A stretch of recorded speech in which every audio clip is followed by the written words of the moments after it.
Good morning प्यारे बच्चों। आज की कक्षा में मैं आप लोगों के समक्ष हिंदी में गद्य संकलन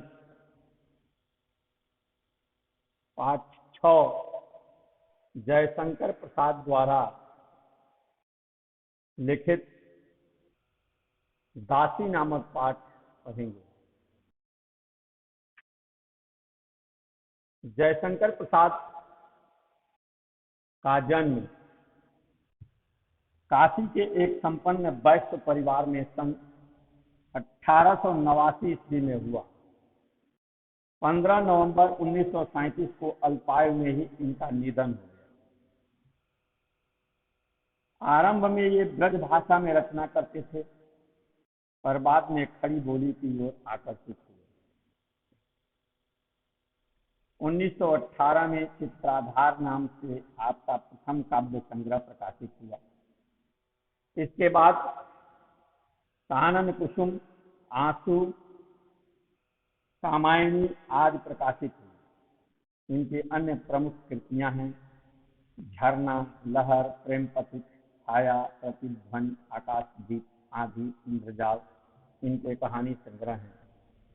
कंकाल, तितली इनके उपन्यास तथा अजात शत्रु, स्कंदगुप्त, चंद्रगुप्त एवं ध्रुव स्वामिनी इनकी प्रसिद्ध नाट्य कृतियां हैं। कामायनी काव्य पर इन्हें मंगला प्रसाद पारितोषिक प्राप्त हुआ। प्रसाद की कहानियों में सांस्कृतिक चेतना के दर्शन होते हैं।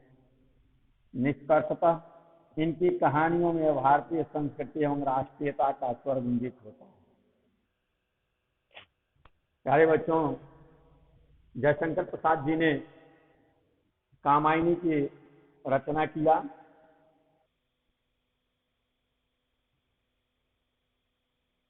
सृष्टि कैसे हुई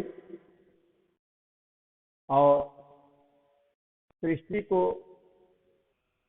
मानव जीवन को इस पृथ्वी पर देने वाले जो प्रथम व्यक्ति थे श्रद्धा और मनु। जयशंकर प्रसाद ने मनु और शतरूपा के नाम से उनको पुकारा। उनकी वह रचना बहुत ही सुंदर और ज्ञानपरक है। जयशंकर प्रसाद ने कविताओं के साथ साथ गद्य रचना भी किया, नाटक भी लिखा। उसी में से एक उनका लेख दासी नामक कहानी है। दासी कहानी के लिखने का तात्पर्य उनका है कि जीवन में उतराव चढ़ाव आते रहते हैं। व्यक्ति का कब समय बदल जाए, कब किस परिस्थितियों में जाना पड़े, किस तरह से जीवन यापन करना पड़ेगा, यह कोई नहीं जानता। हम कल की चिंता करते हैं, कल के बारे में सोचते हैं, लेकिन हम लोगों के सोचे हुए कार्य पूरे नहीं हो पाएंगे। प्रभु जो सोचता है, प्रभु जो निर्धारित करता है, व्यक्ति को वही प्राप्त होता है। व्यक्ति तो केवल कर्ता मात्र, करने वाला, कराने वाला तो ऊपर बैठा। वह दृश्य शक्ति है जो कराती है। इसलिए कल की चिंता छोड़ो, वर्तमान में जीने का प्रयास करो। इस कोरोना में भी वर्तमान में जी लो और जो तुम संग्रह कर चुके हो उससे जियो। आने वाला कल कैसा होगा न हम जानते हैं न आप जानते हैं।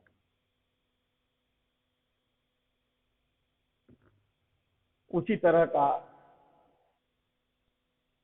आपकी पुस्तक में कहानी है। यह खेल किसको दिखा रहे हो बलराज? बलराज नामक एक व्यक्ति है जो इस्लामिक सेना में भर्ती है। वहाँ फिरोजा नाम की एक लड़की है, वो उनके साथ है।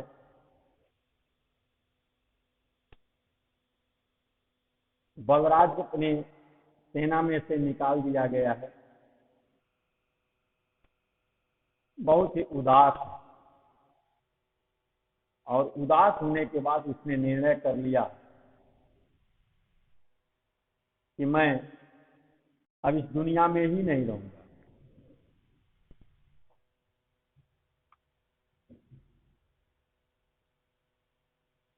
वह कुछ अपने मरने की सोच रहा है। तब तक फिरोजा कहती है, यह खेल किसको दिखा रहे हो बलराज? कहते हुए फिरोजा ने युवक की कलाई पकड़ ली।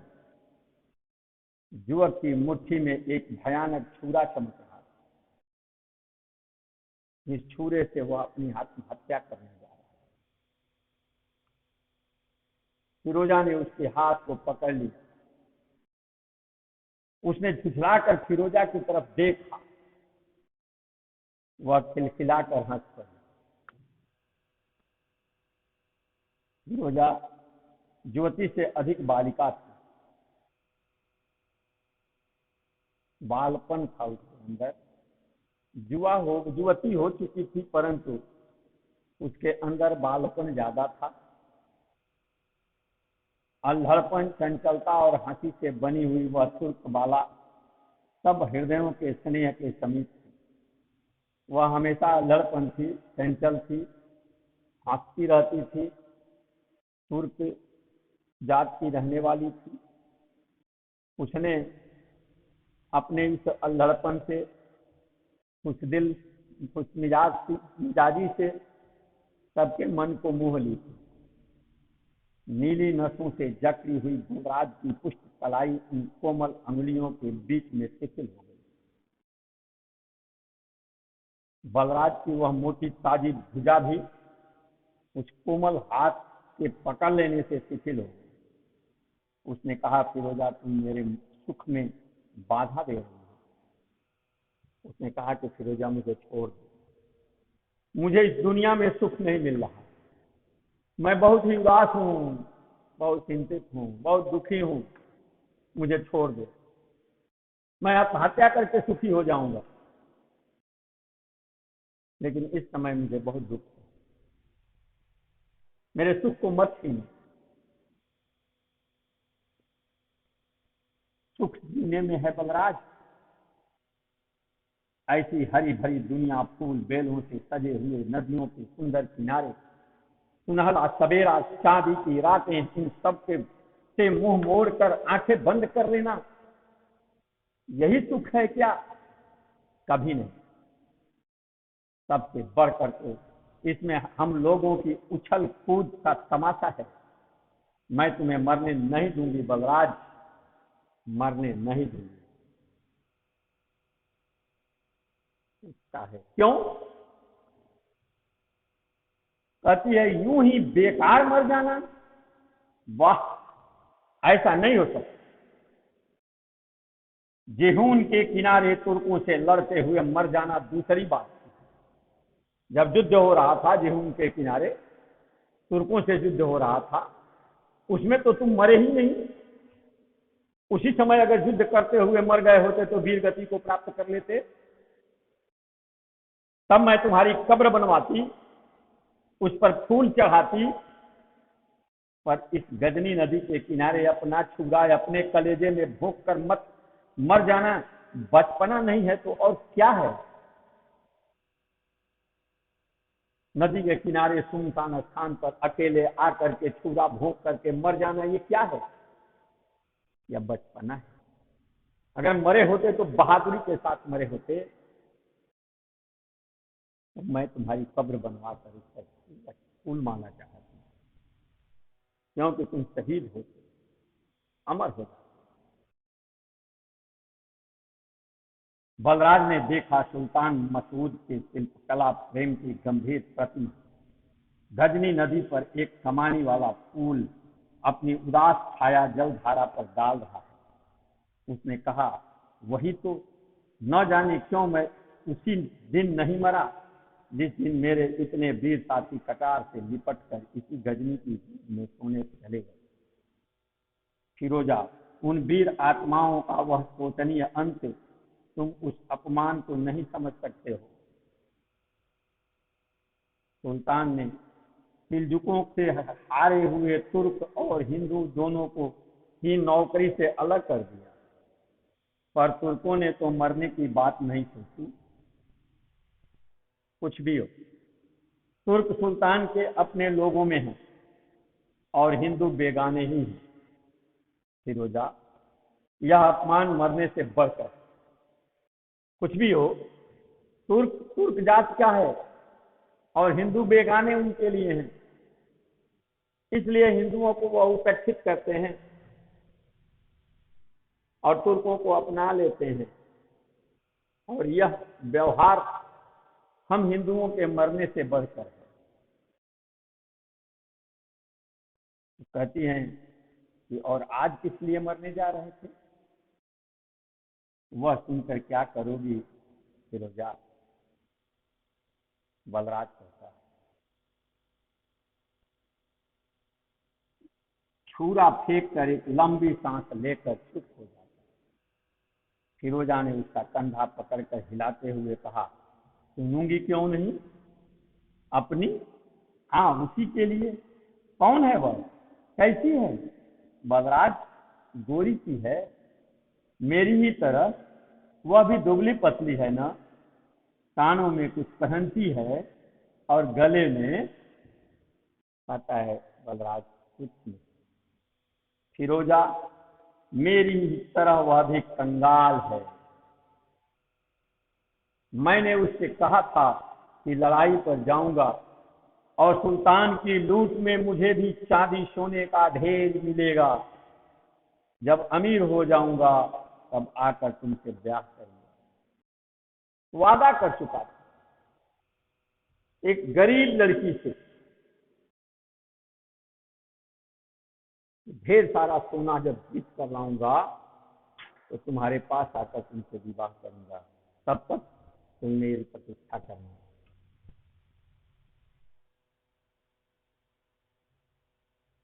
तब भी मरने जा रहे थे, खाली हाथ ही लौट कर उससे भेंट करने की, उसे एक बार देख लेने की तुम्हारी इच्छा न हुई? तुम बड़े पाजी हो।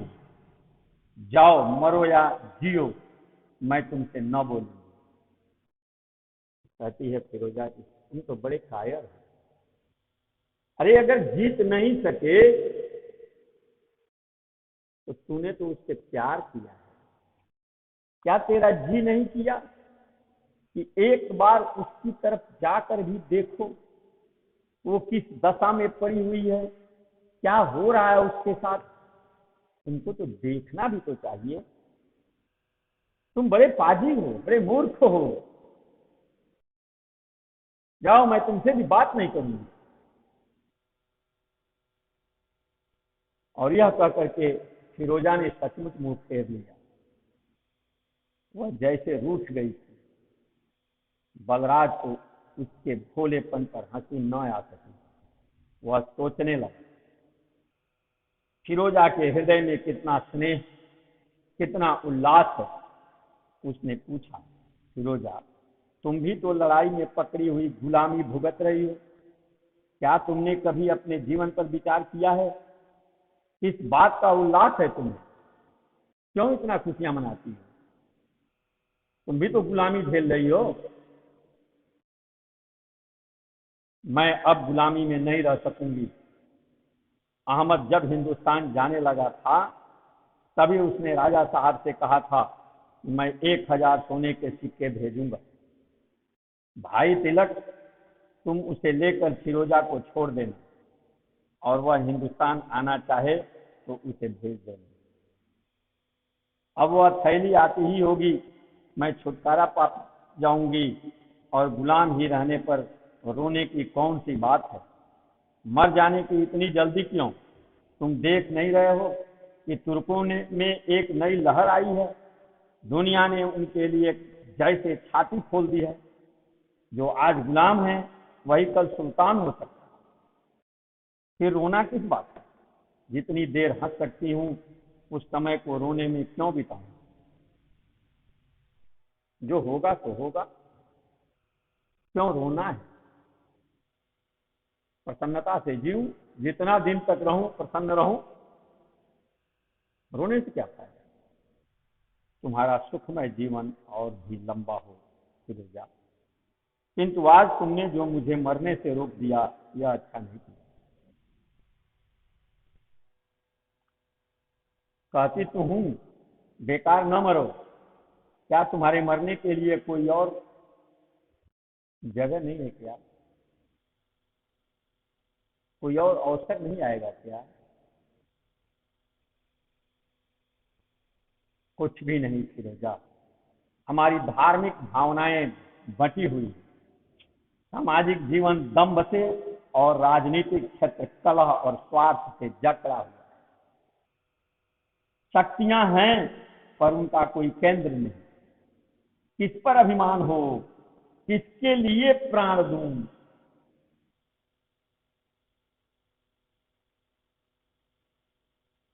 कहती है दुष्ट, चले जाओ हिंदुस्तान में। मरने के लिए कुछ खोजो, मिल ही जाएगा। जाओ ना, कहीं वह तुम्हारी मिल जाए तो किसी झोपड़ी ही में काट लेना। न सही अमीरी, किसी तरह तो कटेगी। जितने दिन जीने के हों उन पर भरोसा रखना। चले जाओ हिंदुस्तान, और वहां जाकर के अमीरी में नहीं जी पाते हो तो गरीबी में ही जी लेना। हो सकता है तुम्हारी वह प्रेमिका मिल जाए। बलराज, न जाने क्यों मैं तुम्हें मरने देना नहीं चाहती। वह तुम्हारी राह देखती हुई कहीं जी रही हो तब। आह, कभी उसे देख पाती तो उसका मुंह ही चूम लेती। कितना प्यार होगा उसके छोटे से हृदय में। लो ये 5 दिरम मुझे कल राजा साहब ने इनाम के दिए थे, इन्हें लेते जाओ। देखो, उससे जाकर भेंट करना। यह दिरम देना, वह तुम्हारी राह देख रही है। फिरोजा की आंखों में आंसू थे। तब भी वह जैसे हंस रही थी, सहसा वह 5 भात के टुकड़ों को बलराज के हाथ पर रखकर झाड़ियों में घुस गई। बलराज चुपचाप अपने हाथ करके उन चमकीले टुकड़ों को देख रहा था। हाथ झुक रहा था।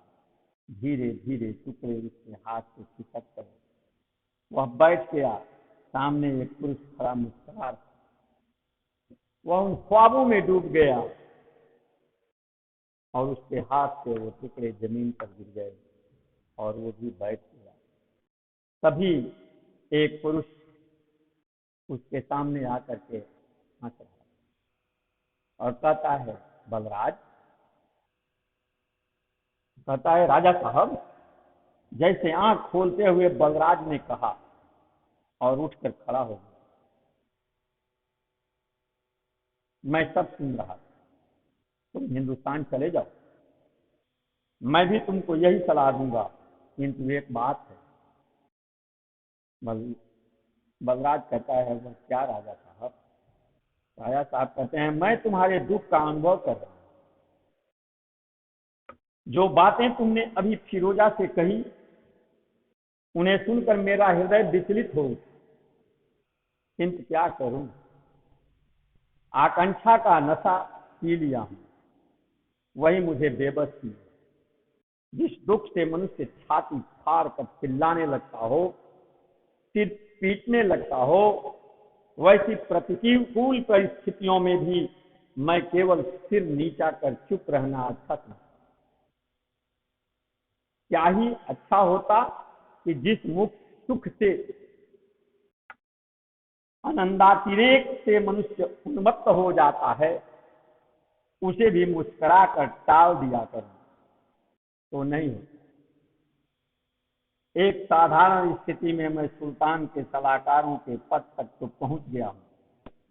मैं भी हिंदुस्तान का ही एक कंगाल था।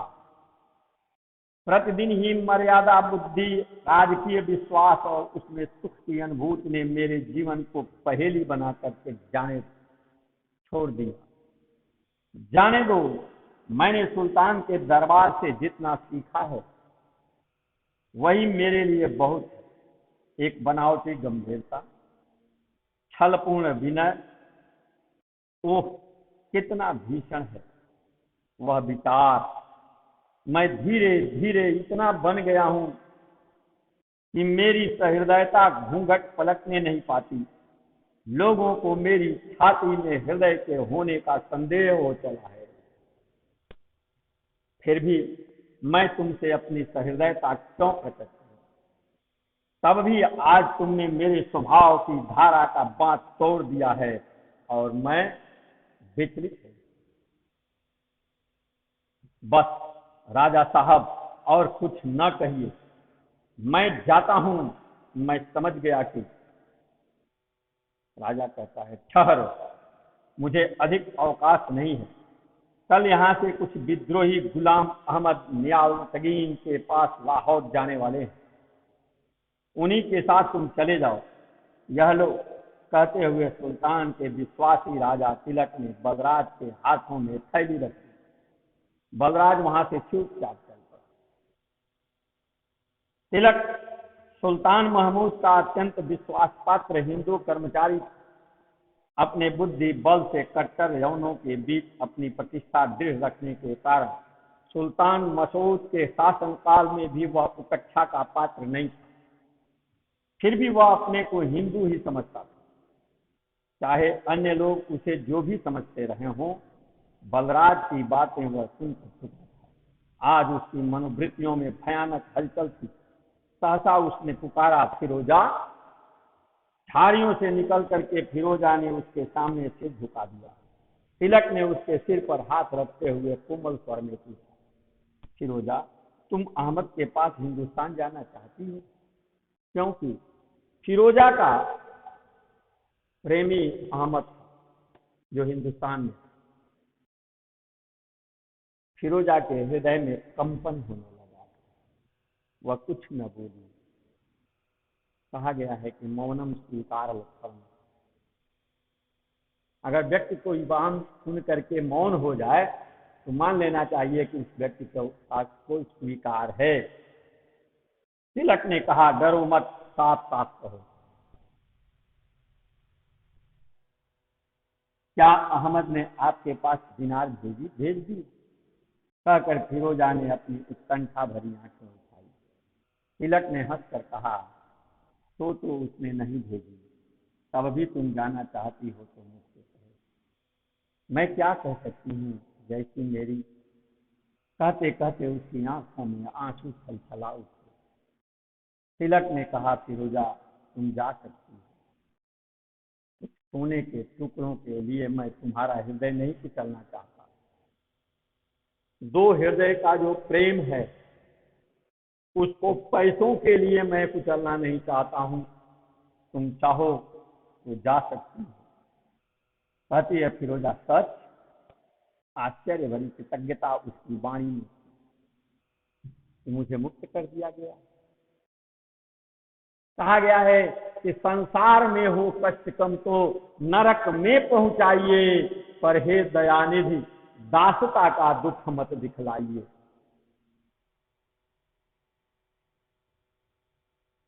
कितना हो कष्ट सहना पड़े अपने घर में, अपने देश में, लेकिन स्वतंत्र रूप से विचरण करने के लिए मिले तो वह दुख शून्य के बराबर हो जाता है।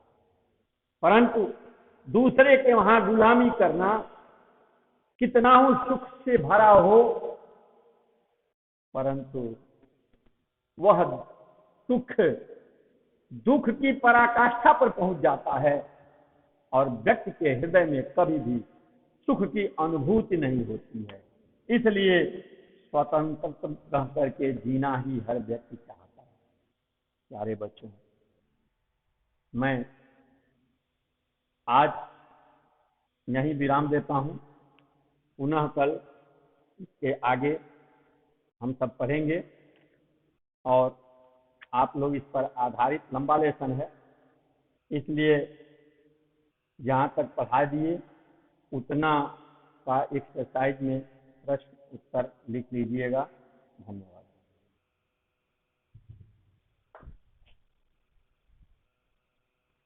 ये सर।